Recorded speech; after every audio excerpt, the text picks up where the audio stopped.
Welcome to No One Told Us, the podcast that tells the truth about parenting and talks about all the stuff you wish you knew before having kids. I'm your host, Rachel, and today I'm joined by Ben Greene. Ben is a transgender advocate and educator who has spoken internationally on topics surrounding transgender inclusion. After coming out at 15 in a small town, Ben has devoted his career to spreading empathy, education, and storytelling around the trans experience. He's also the author of the book, My Child is Trans, Now What? A joy-centered approach to support. He's passionate about educating others from a place of compassion, no matter where they're starting from. I'm so happy to have you on the podcast, Ben. This is such an important topic to me and to many in my community, and it's also something that a lot of people just don't really know that much about, but it's more important than ever, I would say, especially in our current political climate, to, like you said, have compassion and curiosity for the trans experience, especially when it comes to kids. So thank you so much for joining. Yeah, absolutely. Thank you so much for having me. I am really excited to be here. Yeah, we're going to talk a little bit about the book and about your personal experience, and then we'll also dive into some more actionable things that parents can kind of take away, because I know it's something that lots of us think about, right? I mean, I have 3 little kids myself, and I'm, very aware that at any time one of them could come to me and talk about the feelings that they might be having, or I just think it's so important to just be aware and be ready as a parent. So I would love to hear your tips for talking to our kids and making sure that we create homes that are safe spaces for them to feel like they can come out at any point in time. Yeah. So we will talk about that. But first, I'd love to just hear your personal experience. I know you said you came out at 15, and I would love to hear a little bit about that and how that kind of shaped your experience and led you to the inspiration behind your book. Yeah, absolutely. So, I came out about 10 years ago now at a time and a place where transgender was not really a word anyone was using. And so I had no idea how people were going to respond. And I came out as bisexual first. And I knew that would be okay because I had seen the people around me react to LGB people, right? My family watched Modern Family together, and there were a couple of, lesbian students in the school. Like, I knew that LGB people were okay. And so I came out, and in general, it was a very safe, response that people had. I'm from Connecticut. And so everybody was like, yeah, we're cool. We know what that means. Like, we're with it. When I started to experience a lot of really intense gender dysphoria, especially as puberty came on, but even before then, I had known something wasn't right. I just hadn't known how to talk about it. I didn't have any of the tools to explain my feelings the same way I did have, tools to talk about, I have a crush on a girl and not just a crush on a boy. I had the language to understand that. I didn't have the language to understand my gender dysphoria. And once I realized I was trans, which was I saw a Facebook post that said, hey, I'm coming out as trans, here's what that means. And so many things just crashed down on top of me and all made sense at once. And so I said, all right, even if I know this fact about myself now, I have no idea how the people around me are going to feel because I've never seen them react to that. And this is, a key takeaway from this conversation today is that queer and LGBTQ plus young people can't afford to guess wrong. I didn't have any evidence either way, and I couldn't afford to guess wrong. And so I didn't come out for the first, 8 or 9 months of my transition. It was just me and my 2 friends, and they were the only people that knew. I barely made it through that year. It was really challenging. And when I finally came out, generally people were kind. Even if they didn't get it, my parents, they said, we love you. We don't understand exactly what this means, but we'll figure it out together. We love you, and we're here with you. And that was so meaningful. But there were also a lot of people who said, we have no idea what that means. So that's on you. You got to help us know what to do. And so I was building all my support systems as I realized I needed them. I was teaching our health classes and writing our policy and training our guidance staff, taking on all these really adult responsibilities. And it was exhausting. And so I wrote this book because I want to be the person that I needed when I was younger. Be the adult that comes in and says, all right, here's how we're going to do this. Here's the policy we want to have, so that kids get to just be kids. They don't have to be well-spoken and patient and advocates and policy experts. They can be 14. They can be stubborn and curious and anything that a kid should get to be. So I wrote this book so that parents get to be a part of building the support systems and not just saying, all right, you figure out what you need and you let me know, and, that's fine. That's amazing that you were able to be so conscientious as a 14, 15-year-old kid, like getting all of the adults to get it together with the supports that we really should already have in place, right? Did you mention that you were from Connecticut? Yes, I am. Where? Because I'm from Middletown. Oh, no kidding. I'm from Weston. Oh, okay. That's so funny. Yeah. And Connecticut's a funny place because it's like, I think a lot of people assume that it's maybe very liberal, but it can also be very conservative depending on where you are. It's kind of a mixed bag, right? So yeah, that's an interesting place to come out, especially 10 years ago, I would imagine.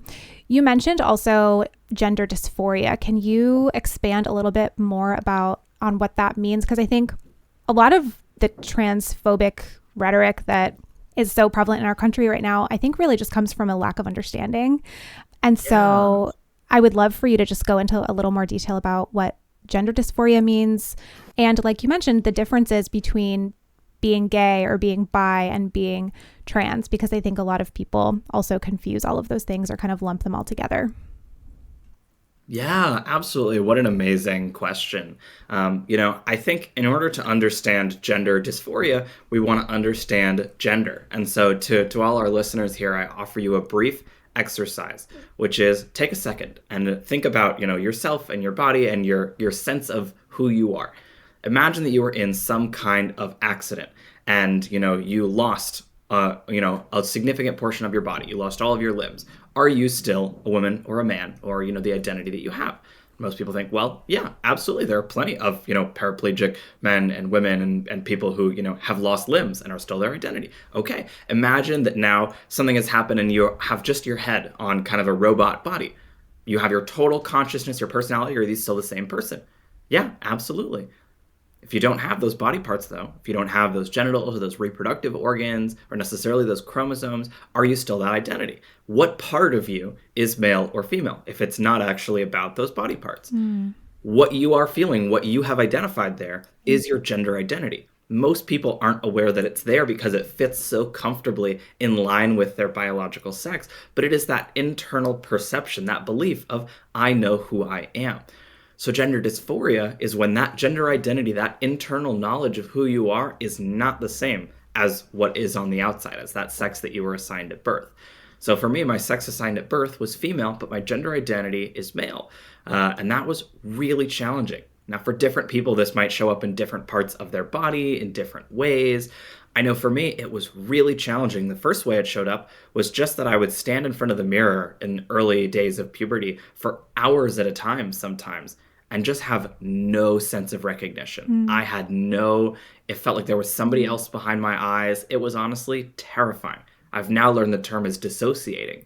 I was just totally outside of my body. I also had a lot of dysphoria about my chest, which meant that I would not, I wouldn't wear a t-shirt, so I wouldn't exercise. I didn't want to participate in, the athletics that I loved. I could not go swimming. I could not go to the beach. I would shower with the lights off. And most tragically, I wouldn't hug people face on. I am like one of the most huggy kind of person that you could ever meet. But for years, I wouldn't give anybody a hug because I hated the way it felt on my chest. I was missing out on my life because of gender dysphoria. So different people will experience that in different ways. And then sexual orientation is a whole different ballgame. That's about your relationships, your attractions, or your lack thereof, right? Someone might be asexual or aromantic. And the easiest way to remember the difference is that your sexual orientation is about your relationships to others, and your gender is about your relationship to yourself. I hope that quick kind of intro summary helps with some language. That helps, and it makes it super clear. And I'm sure you dive in more to those nuances in the book. And speaking of the book, how did you kind of decide that you wanted to write this book and to like open yourself up to, potential critiques or criticisms or people denying your existence? And, I would imagine that it was a pretty scary topic to tackle. Yeah, I actually came up with the idea for the book in 2018, so it has been a long time coming. About 6 years of work went into putting this together.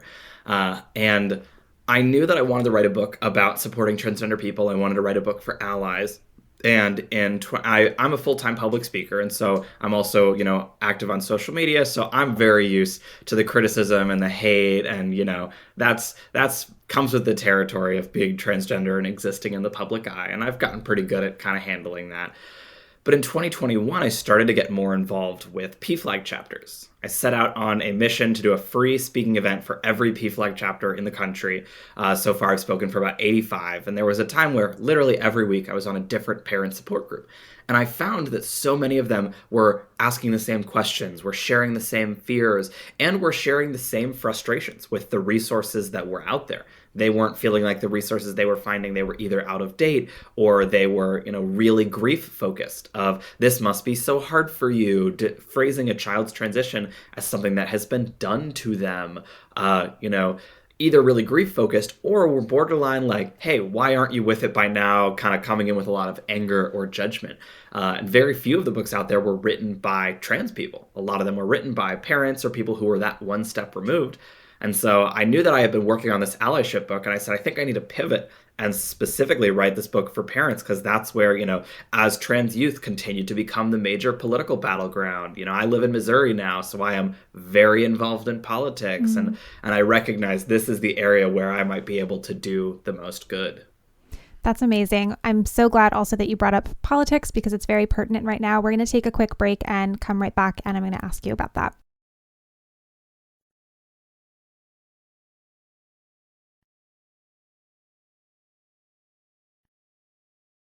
Okay, so we're back with Ben Greene, and right before the break, you mentioned that you're now living in Missouri, which has got to be wild.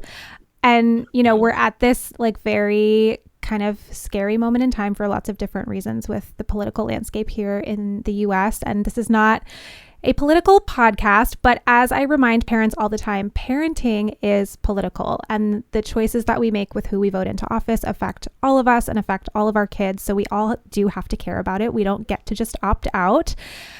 I would kind of love for you to just talk a little bit, and this would be a whole 20,000 part episode, but just very briefly, how do the politics interact with the lived experience of trans people, in particular trans kids? Yeah, absolutely. So I know I'll speak for myself, and I'll share, what I think on behalf of trans kids. I have been made political against my will. I don't want to be political. A lot of times I go to speak at companies and they say, well, we actually, we don't want to have a trans speaker because we don't want to get political. The second I walk into a room, I am political against my will. And trans kids, even more so. They just want to play with their friends. They just want to go to school and go to the bathroom and maybe, God forbid, play soccer. They want to be kids. They don't want to be, debating. They don't want to be going to testify in a state, courthouse. They don't want to do any of that. They want to be kids.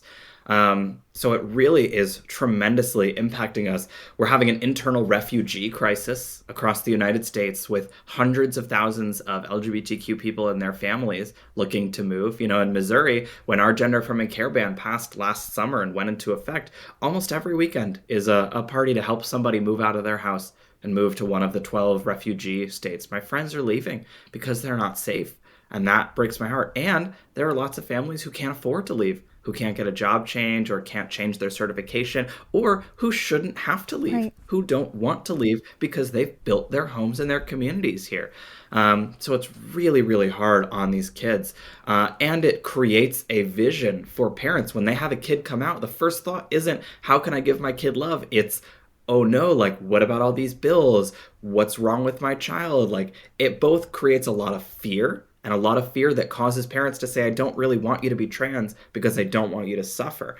And it creates a lot of misinformation, which that's the goal of the bills. It was never about fairness in women's sports. It was never about protecting girls. It was about building anger towards the community, building a belief that this is a group of people who are, groomers and cheaters and sex offenders and just all these horrible things that when we propose these bills and we debate them publicly, we give them validation. We say, okay, we agree there's a problem and we disagree on the solution. In Missouri, we had 8 anti-trans sports bills and we had 5 trans athletes across the entire state. That's more than 1 bill per child. But we debate this issue as if it's really present, as if there are trans kids coming and winning every medal. But it was never about that. it was about building anger. So now you also have kids coming out.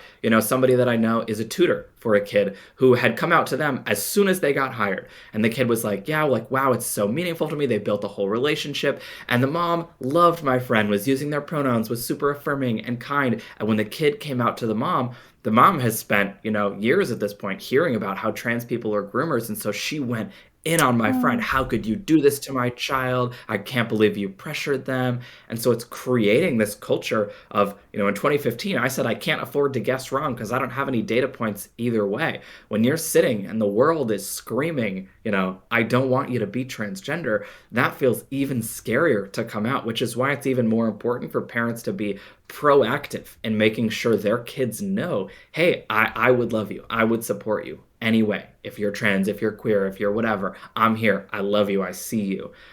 Because kids are trying to do that mental math. And if you're not saying something positive, they can't afford to guess wrong. That's so true. And especially when we know, the horrifying stats about suicide rates for trans kids and young people. And you're right. We can't afford to stay neutral on it, in my opinion. So the other thing that's frustrating about what you were saying while you were talking, I was just getting so riled up because it's true. It's like these bills that are introduced really are not helping anyone. They're not providing anything useful to any member of society. They're just used to fuel hate and also to fuel misunderstanding. I think one of the big things that I see in the political discussions around it is there's just so much misunderstanding. People don't understand. No one would choose this. Like, you're not choosing to be transgender in any way. Like I'm not choosing to be female and female presenting and female identifying. Like, it's just, I don't know where it's why I'm so glad that your book exists, to start getting some of that understanding out there and that real information, because I think so many people just don't understand. And they think that just because their child says something once, they must have been groomed, or that they must have like these horrible influences, or it's just so crazy. Even the things that I'm served on like Instagram and TikTok, sometimes I'm just like, how do people really think this way? So do you have any ideas for parents who are navigating some of that misinformation online? I always love to remind people, like, you think someone could make your child transgender? Have you tried to make your child clean their room? It's really hard to make kids do stuff. You couldn't make them be gay. Especially something that's going to make their life categorically more difficult. Like, who would choose that? It's just, it doesn't make any sense. Thank you for shedding some light on how those policies can really be so detrimental and so hurtful. Yeah. When we come back from this next quick break, we're going to dive into the parenting part of things, because parents really need to understand. They really need to create safe spaces. I think most of us really want to do these things for our kids. And sometimes we're just not sure how to start, or we're kind of scared to have those conversations. So we're going to take a quick break and we'll come right back.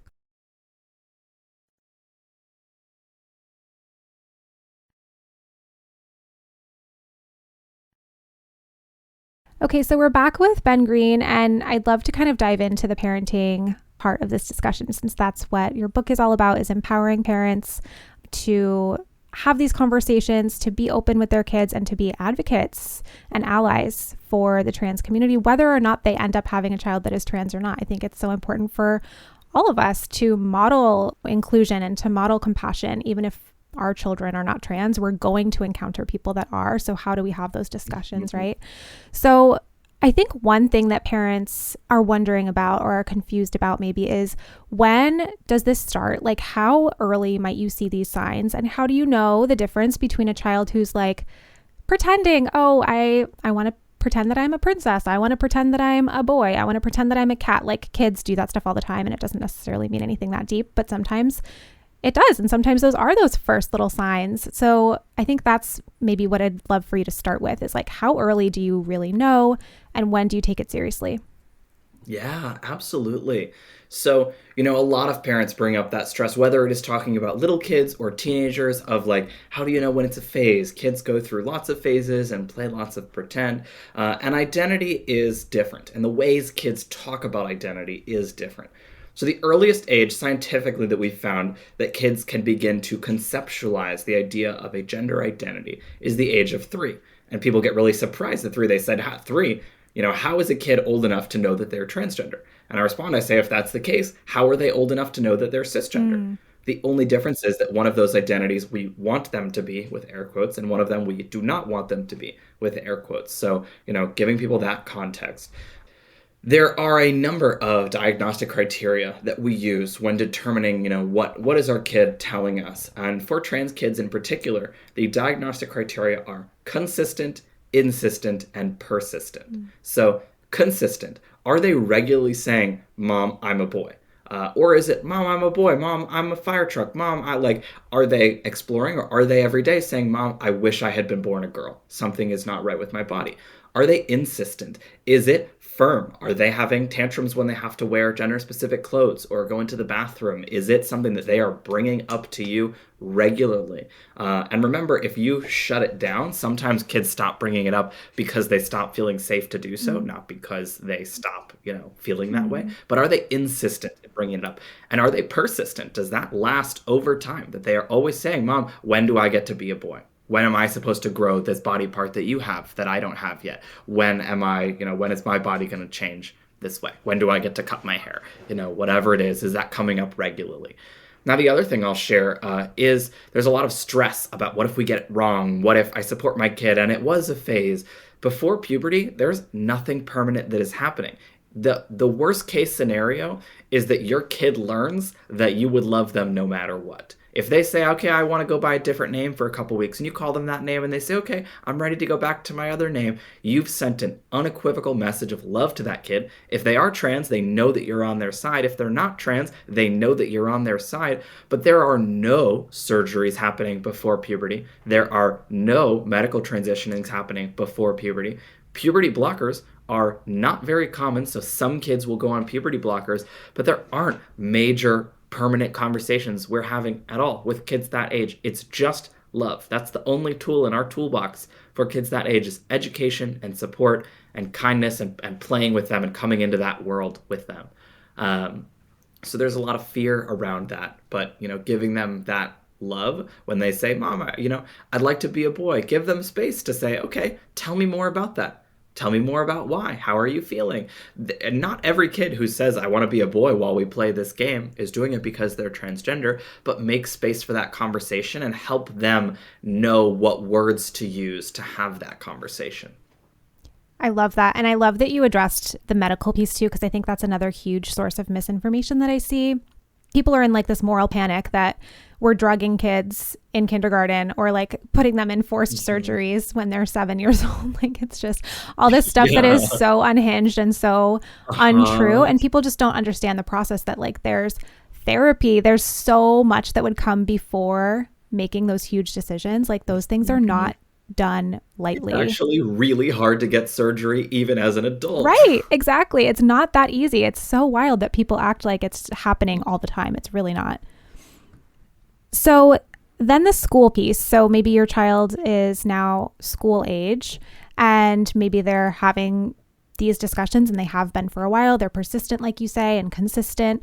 How would you go about addressing the school and kind of letting the school know or making sure that the school is going to be a safe place? Yeah. So there are a couple of big things, and these are talked about quite extensively in the book because this is very present on a lot of families' minds. The first thing is to make sure that you're talking to your kid and that they are leading the way with what they want to do. Your kid might not want to tell all of their peers yet, or they might say, I really want to come back to school in the fall with my new long hair and for everyone to call me Jessica. Talk to your kid and let them lead the way on, all right, who do you want us to come out to and what things are you worried about? Are there specific people who have said things or, what do you want to make sure? What do you need? And then advocating for those things with the school specifically. In terms of how we're creating that safe environment, the first thing we want to do if we are outside of the school is find our champions. This goes for school, this goes for college, this goes for workplace. Anywhere you are where you are trying to build a supportive environment, figure out who else is on your team. Because it might be easy to say, I'm the first person to ever do this. I don't have anybody else in my corner. Connecting to those resources and saying, all right, there's an LGBT student group in the high school. Let me reach out. Even if we're not in the high school, it's a small school system. Let me reach out to the teacher that leads that and ask if they know who at the elementary school might be an affirming resource for my kid. Let me reach out to the principal and say, hey, here's the position we're in. Do you feel prepared to support my child? So finding your champions and asking for their support, right? When I was coming out, there were a couple teachers who had a little bit of a hard time with using the right pronouns for me at first, and they weren't really hearing it from me. And so I reached out to their peers, teachers that I knew were my champions, and I said, hey, would you be willing to talk to this teacher for me? And sure enough, they were able to, say, all right, I heard it from my peer now, or I heard it from my boss now, and now I'm ready to show up. So finding your champions, talking to your kid about what needs they have and advocating for those needs, making sure we're providing education. A lot of people have not been exposed to this before. They don't know what they're supposed to do. So coming in with, hey, I had one family that I was coaching through their journey, and they said the school doesn't really know what to do. We're going to come out, we're going to help our kid come out, and then we're going to bring you in to do a training for the staff, or we're going to recommend your book or a different resource. It doesn't have to be me, but offering those resources, because a lot of people are not hateful. It can be really easy to feel like everybody is hateful. Most people are just confused, and they don't know where to start. They don't know what to ask.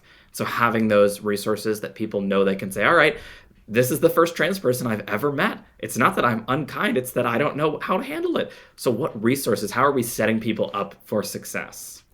And knowing your rights is the last big one. Reaching out to your local LGBT organizations on a state level or on an even local or more local level to find out, hey, what rights does my child have at school and how can I make sure those aren't being violated? Because a lot of times schools don't know what they are legally required to do to protect your kid and to build a safe space for them.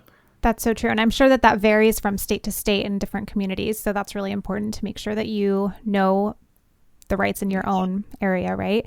And like you mentioned, it's so important for not just the parents of the trans child, but for the school community and the parent community to kind of know how to embrace that family and how to talk to their kids about it.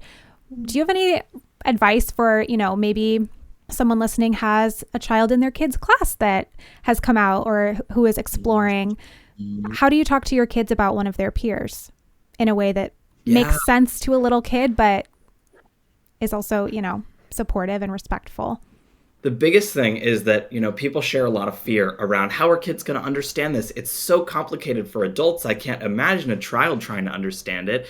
It's actually very easy for kids to understand. Kids get it. Trans and queer identities. They do. Yep. Yeah, they're fine. So the biggest thing I say, and this honestly is a resource in a number of ways, normalizing representation of LGBTQ identities in the stories that your family consumes, whether that is in the books that you read together, in the movies you watch, or the TV shows, or the Broadway shows you go to, however you like to see stories. Normalizing seeing stories that prominently feature LGBTQ characters and then having discussions about those stories. It doesn't have to be big, but just saying, wow, wasn't it so cute when those characters got married at the end of the movie? Or, wow, it must have been really hard for that person that nobody was using the right pronouns for her while she was at school. But having those representation does two things. One, if your kid is questioning their identity, it gives them language to understand what's possible, and it gives them knowledge that you are a safe person because they've seen you react to the diversity of identities and they know you're cool with it. And two, if they're not LGBTQ+, they learn that it's normal for someone to be LGBTQ+, and you're raising a stellar ally who has a kid come out in their class and says, yeah, I just read a book last week about how hard it can be when people don't accept you. Like, why don't you come over and play with us? You're either raising an ally or a kid who feels safe talking to you. And that is a win-win scenario. That representation is never going to make someone trans, gay, bisexual, whatever it is. It's just going to make them have the safety and the knowledge to share that. Or it's going to make them an ally. I love that. I just got chills when you were talking about that and when you said it's a win-win, and it's so true. Like, talking about this stuff, I think people are scared to do it because they don't want to mess it up. It feels like such a big thing to talk about, but you're right. It's a win-win. And to kids, like, I've talked to my kids about this a million times. We live in San Francisco, so they're exposed to everything, which is great. But, we do have those explicit conversations too, where we talk about like people marrying whoever they want, loving whoever they want. Some people are girls, some people are boys, some people don't really feel like either one. Like, it's just, they get it and they're just like, oh, okay. And they're off to whatever they were doing before. Like, it's really not that deep to them at all, which is so refreshing. I wish adults could be that way too. But I think to adults, and I think maybe we can start to wrap up here, but this is something I really wanted to address too, because I think for adults, it does feel really big. And for parents, it does feel really big. And there is maybe that process of grieving the child that you gave birth to and the child that you raised in a certain way with a certain name, with all of these ideas about who they would be. To act like it's no big deal is also not affirming to that parent, right? Because it is like a loss to them. Do you talk about this too in the book? I think you called it the grief of expectations. Can you expand a little bit on that? Yeah, absolutely. I'd love to expand on that and also talk just briefly about the overall joy center of support. Yes. The grief of expectations, a lot of parents say it feels like, I've lost my child, or I lost a daughter, but I gained a son. That became a very common way to talk about trans identities.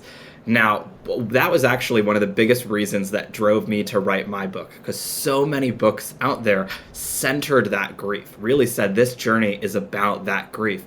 As a trans kid whose family went through that grieving process, I felt like I've known who I am the whole time. I am finally ready to share that. I had come to this realization that, Ben, as a trans person, is the same person, the same human that I was when I was a girl. I'm just happier. I'm just more comfortable. I was so excited. And I came out to my family and they told me that it felt like I killed someone. Oh.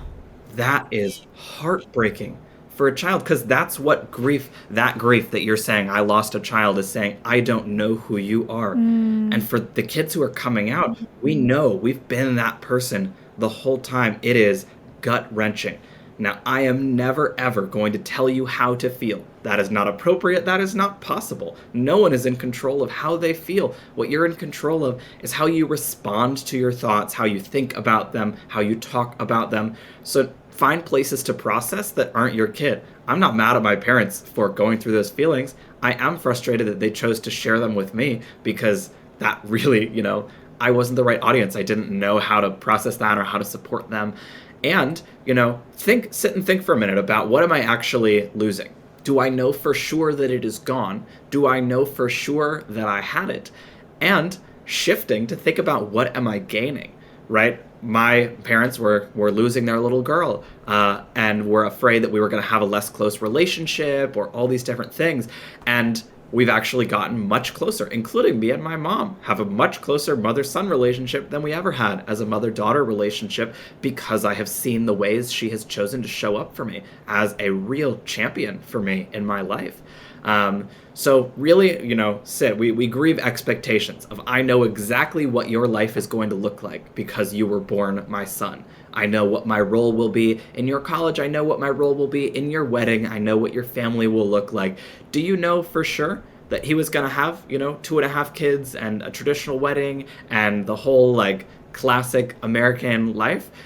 No, we're grieving our expectations, which is allowed. It's understandable. Things are going to be different. I can't promise what, I can't promise how. Things are going to change, as they often do. I also went to college and said, hey, I think I might want to be a theater major. And my parents had to grieve that too. There are all these different ways that our kids defy us.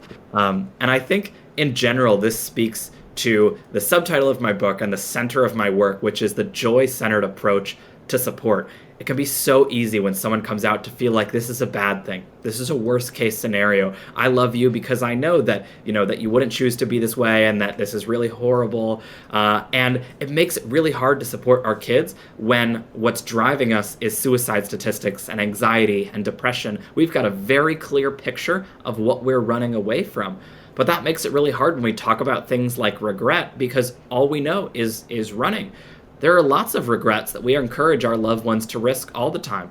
Driving is super dangerous. Most people don't use their college major. 35% of first marriages end in divorce. There are so many regrets we risk because we understand what we stand to gain.